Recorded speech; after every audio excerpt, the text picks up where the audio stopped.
Hello friends, खूप सारं स्वागत आपल्या आणखी एका नवीन व्हिडिओमध्ये. बऱ्याच दिवसानंतर एक कमबॅक आहे आणि खूप छान असा व्हिडिओ मी तुमच्यासोबत शेअर करणार आहे. तर इथे आपण 4 किलोचा बटरस्कॉच फ्लेवरचा केक मी तुमच्यासोबत शेअर करणार आहे. खूप सुंदर अशी डिझाईन आहे आणि सुंदर असा केक आपला फायनली रेडी होणार आहे. तर आता 4 किलोचा केक बनवण्यासाठी इथे मी घेतलेला आहे 10 इंचाचं टीन आणि त्यामध्ये 4 कप किंवा 5 कप प्रीमिक्स घ्यायचं आहे. आता माझा टीन थोडासा हाईटचा होता, त्याच्यामुळे मी त्यामध्ये 4.5 ते 5 कप प्रीमिक्स घेतलं होतं आणि त्यामध्ये आपल्याला हा जो बेस आहे तर तो रेडी करून घ्यायचा आहे. त्यानंतर बटरस्कॉच इसेन्स यूज करायचा आहे बेस बनवताना आणि केक बटरस्कॉच फ्लेवरचा असल्याकारणाने बटरस्कॉचचं क्रश वापरलं आहे. आता केक जो आहे तो 3 टियरचा असल्यामुळे मी काय केलं आहे, कारण हीट खूप आहे सध्या. आत्ता तरी पावसाचे दिवस चालू झाले आहेत, पण हा केक जेव्हा शूट केला तेव्हा हीट खूप होती त्याच्यामुळे. आणि मग मी काय केलं, जे क्रश आहे ना तर ते क्रीममध्ये मिक्स करून दिलं, म्हणजे जी लेअर आहे ती कुठेही क्रशवरून आपली सटकायला नको, कारण 3 टियर केक आहे, खूप सारी हीट आहे त्याच्यामुळे. तर आता इथे बघा, इथे मी जे शुगर सिरप आहे ना तर त्याने छान असं सोक करून घेते. आता मोठा जो टीन आहे तो 10 इंचाचा, त्यामध्ये 5 कप प्रीमिक्स वापरले. त्यानंतर जो 2 नंबरचा टियर आहे तो 6.5 इंचाचा टीन मी वापरलेला आहे, किंवा तुम्ही 7 इंचाचा सुद्धा यूज करू शकता. त्यामध्ये मी 2 कप प्रीमिक्स वापरलेला आहे आणि सगळ्यात जो छोटा आहे तर तो 5 इंचाचा टीन आहे आणि त्यामध्ये मी वापरलेला आहे 1 कप प्रीमिक्स. म्हणजे टोटल आपला 8 कप प्रीमिक्स झालेला आहे आणि टोटली 4 किलोचा केक इथे रेडी होणार आहे. तर आता मी 4 लेयर्स करून घेतलेले आहेत, जेणेकरून आपल्या केकला हाईट दिसेल आणि केकचं वजनसुद्धा व्यवस्थित 4 किलो झालं पाहिजे अशा पद्धतीने. तर आता इथे बघा, व्यवस्थित असा केक जो आहे तर तो आपल्याला क्रमकोट करून घ्यायचा आहे.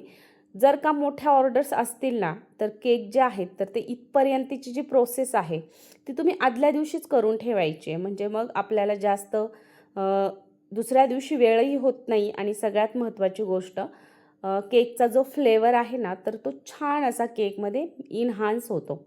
तर आता इथे मी छान असा केक क्रमकोट केलेला आहे मोठा, आणि त्यानंतर राहिलेले 2 सुद्धा मी क्रमकोट करून घेणार आहे आणि खूप सुंदर अशी डिझाईन मी तुमच्यासोबत शेअर करणार आहे. सध्या या पद्धतीचे केक खूपच ट्रेंडिंगला आहेत, कारण खूप सारे केक्स जे आहेत तर ते कस्टमाइज असतात. कस्टमर आपल्याला एखादा व्हिडिओ किंवा फोटोज सेंड करतात आणि त्याच्यानुसार आपण तो केक करून देतो. तशाच पद्धतीचा हा सुद्धा केक आहे. आणि हा केक जेव्हा मी बनवताना, म्हणजे आता तुम्ही बघताना, तुम्हाला खूप महत्त्वाची एक गोष्टसुद्धा सांगणार आहे. तुम्हाला माहिती आहे आपल्या चॅनलवरती इथून मागे सुद्धा खूप छान छान गोष्टी मी तुमच्यासोबत शेअर केलेल्या आहेत. खूप छान छान केक शेअर केलेले आहेत, खूप छान माहितीसुद्धा शेअर केलेली आहे. त्याच पद्धतीने हा सुद्धा करणार आहे. फक्त व्हिडिओ जो आहे ना तो शेवटपर्यंत नक्की बघा.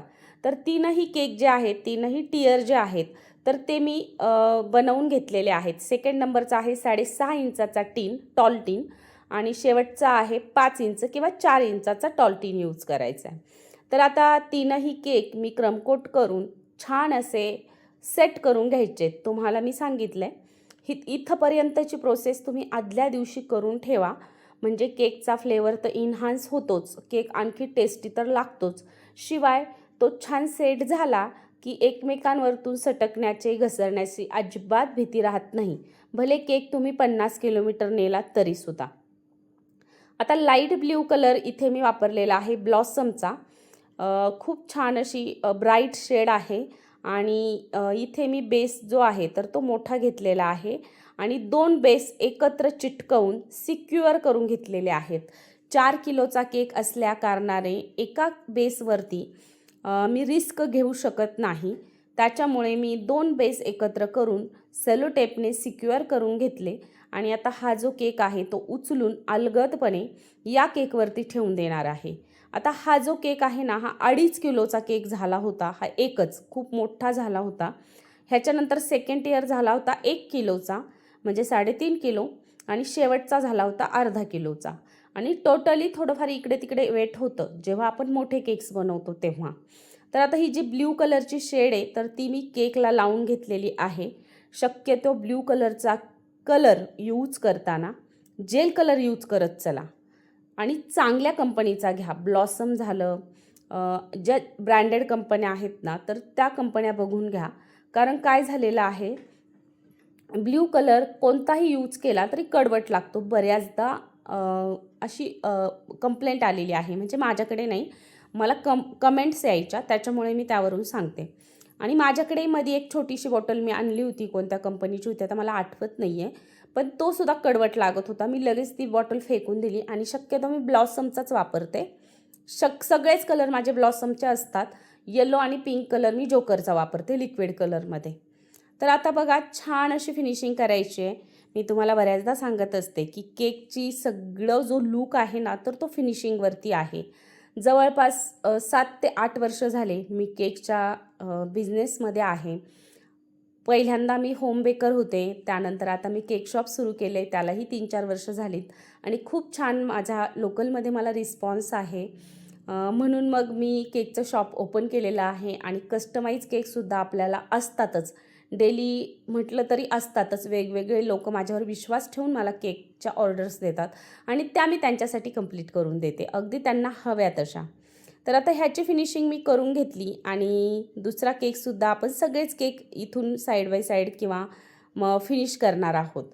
तर तुम्हाला एक गोष्ट सांगायची आहे, जेव्हा आपण कस्टमाइज केक बनवतो ना तर तेव्हा काय करायचं आहे, त्या केकमध्ये आपण कोणत्या गोष्टी इडिबल यूज केलेल्या आहेत, कोणत्या गोष्टी नॉन इडिबल आहेत. कारण मध्यंतरी मी एक रील बघितली होती, कदाचित तुम्हीही पाहिली असेल सर्वांनीच, की पुण्यात की कुठे एक्झॅक्ट मला आठवत नाही आहे, पण आय थिंक आपण जे फॉक बॉल जे लावतो किंवा ज्या दुसऱ्या गोष्टी कस्टमाइज ज्या केकवरती ठेवतो तर त्याला कदाचित तांब्याच्या तारा वगैरे लावलेल्या होत्या आणि त्या ज्या तारा आहेत तर त्या बड्डे बॉय असेल किंवा छोट्या मुलं असतील त्याच्या पोटात गेल्या आणि त्याला फूड पॉइझन किंवा काय झालं पुढे, तुम्ही ही बातमी पाहिली असेल. तर अशा पद्धतीचं जेव्हा आपण यूज करतो ना तेव्हा कस्टमरला पूर्ण कल्पना द्यायची आहे की आपण त्यामध्ये काय कस्टमाइज वापरलं आहे किंवा काय इडिबल वापरलं आहे, ते तुम्ही खाऊ शकता की खाऊ नाही शकत, स्पष्ट सांगायचं आहे. आता मी गावाकडनं आहे, मला स्पष्ट सांगावं लागतं की त्यातली एकही गोष्ट खाण्याची नाही आहे. केक कट करा, वरच्या सगळ्या गोष्टी काढून फेकून द्या आणि मगच तुम्ही केक कट करा. आणि जेव्हा मी रोज वगैरे वापरते ना तर ते सुद्धा मी वॉश करून वापरते आणि बऱ्यापैकी काळजी घेते. आता हे बघा, कोणतीही गोष्ट घडायची असल्यावर ती घडतेच, तिथे आपण काहीच करू शकत नाही, पण 100% काळजी घेणं, प्रिकॉशन घेणं हे मात्र टोटली आपल्या हातात असतं. असो, चला केक मी एकमेकांवरती अरेंज करून घेतलेले आहेत. आता सेकंड नंबरचा टियर जो आहे, इथे माझी एक मोठी चूक झाली आहे, ती पण मी शेअर करते. सेकंड नंबरचा जो टियर आहे ना तर तो 7 इंचाच्या टीनमध्येच पाहिजे होता, पण तो मी 6.5 इंचाच्या टीनमध्ये केला. असो, चला तुम्हाला मी सांगते की तुम्ही 7 इंचाचं टीन इथे यूज करा. आता मी इथे पानाचं नोझल घेतलेलं आहे, लीफ नोझल, आणि त्याने छोटे छोटे वरच्या साईडने स्ट्रोक देत आहे, म्हणजे जेणेकरून थोडं गवतासारखं दिसेल, थोडं छोट्या छोट्या झुडपांसारखं दिसेल म्हणून. आणि आपल्याला ह्यावरती काही गाड्यांचे स्टिकर्स जे आहेत तर ते मी काढून आणले होते फोटोवाल्याकडून, प्रिंट काढून, आणि मग ते कटआउट्स मी यावरती प्रेस करून लावून दिलेले आहेत. आणि या पद्धतीने छोट्या मुलासाठी, बड्डे बॉयसाठी केक रेडी झालेला आहे.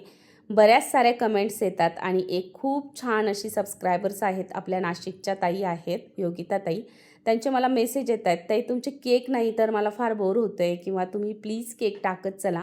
खास मी पुन्हा एकदा केक सुरू करते, तर खूप छान असा केक रेडी झाला आहे. नक्कीच तुम्हाला आवडला तर एक लाईक नक्की करा, शेअर करा, सबस्क्राईब करा. बाय.